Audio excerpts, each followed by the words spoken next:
Hello everyone and welcome to another video here on the Cycling Dane YouTube channel, and it's another one about the exciting transfer season we've had for the 2024 season. And it is one of the most interesting parts of professional cycling, seeing the shifts of the stars in the peloton to new teams and new challenges, and it's definitely been a bit hectic of late. But in today's video we will be looking at 10 of the most unexpected transfers of the year, and make sure to check out our video of the top 10 transfers of the year, which might have been a bit premature. And if you haven't already, make sure to hit the like button, subscribe to the channel, and check out our transfer database over on www.thecyclingdane.com. Nevertheless, the first rider on our list is none other than Ben Tulett, one of the most promising British riders who unexpectedly elected to leave the Titans of Ineos Grenadiers in favor of the even bigger Titans and World Tour rivals Jumbo-Visma on a 2-year deal. Tulett has shown himself as a very promising climber and was with Ineos Grenadiers for 2 years, and in his time he managed to win the Tour of Norway this year overall and a stage, finished second in the Tour of Hungary and even second in the Coppi Bartali stage race in 2022, plus even a top 5 at the World Tour race, the Tour of Poland. Incredible results for the youngster, and he definitely has been steadily improving, but only has one Grand Tour on his record with the team. So maybe Tulett saw more opportunity in developing as a rider with Jumbo-Visma and potentially even getting another Grand Tour under his belt. Jumbo-Visma obviously already have a notable Brit in the form of Thomas Gloag in their squad, but Tulett certainly is a big loss for Ineos and a good asset for Jumbo-Visma. Next on our list we have another British youngster, and this is the top sprinter Ethan Vernon,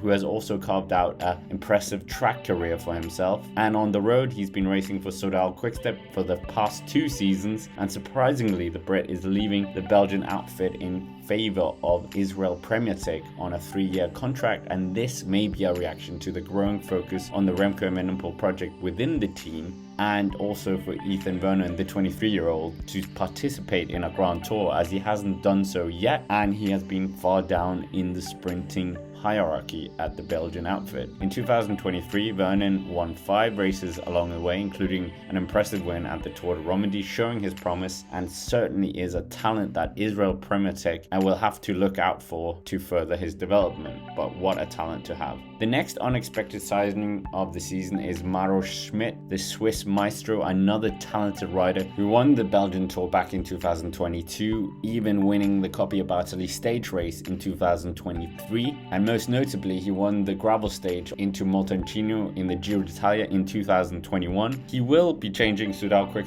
out with the Australian outfit Jaco Ayula. Mauro Schmid is a strong all-round rider and may have been thinking of getting more opportunities in the Grand Tour for himself, as in 2023 he was not selected for any Grand Tours for soudal-quick, so a change of scenery might be a good one for the Swiss maestro. Coming in at number 7 on the list we have Caleb Ewan, who has been a superstar in the sprinting world for many years, but in 2023 he did not have a great year, and there was rifts between him and the team, getting the all clear for the Australian to leave. Him leaving is definitely not unexpected, but it is a bit unexpected that he is returning to his former team Jaco Ayula, as they already have a top sprinter on their ranks in the form of Dylan Groenewegen, who has had a bit of a turbulent season himself, but these two might be fighting it out for the top spot in the team, which could be a daunting situation for both of them. Caleb Ewan has a very deep palmarès in terms of his accolades, so we don't really need to spend too much time discussing his worth as a rider, but maybe a shift of team could definitely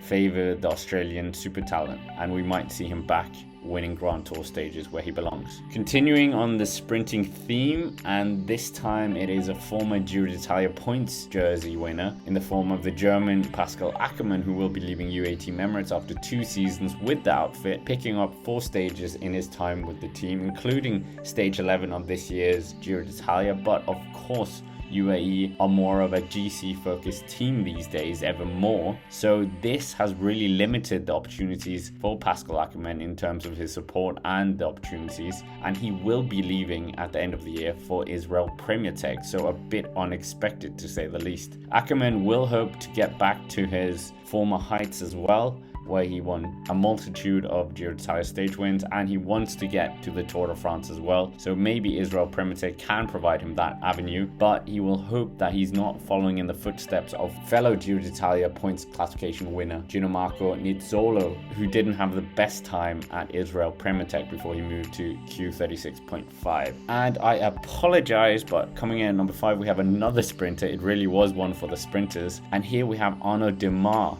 who is the only rider on this list who has already transferred to the team he's going to in 2024, and this is Arkea Samsic that he went to after being snubbed for the Tour de France selection at Groupama FDJ. Arnaud Demare obviously spending his entire career with Groupama FDJ from 2012 all the way up to 2023. He has decided to shift over to Team Arkea Samsic, and this could potentially be the reported tension between him and David Gaudu. But since his change, he's won 2 victories already, and he looks like he's enjoying life with the French World Tour team. Coming in at number 4, and here we have a very unexpected transfer. It is none other than Luc Plapp, the super talent from Ineos Grenadiers, who looked like he was going to have a long and prosperous career with the British outfit, as he really suited the mold of an Ineos Grenadiers rider, good in the TT and a good climber. However, Luc Plapp has decided to switch away from Ineos Grenadiers to Jayco Ayula in 2024. Plapp had a great start to the year, winning the national road race in Australia and then going on to the UAE Tour, where he managed to finish second only to Remco Evenepoel overall, beating out the likes of Adam Yates. And this is worrying times for Ineos Grenadiers, losing such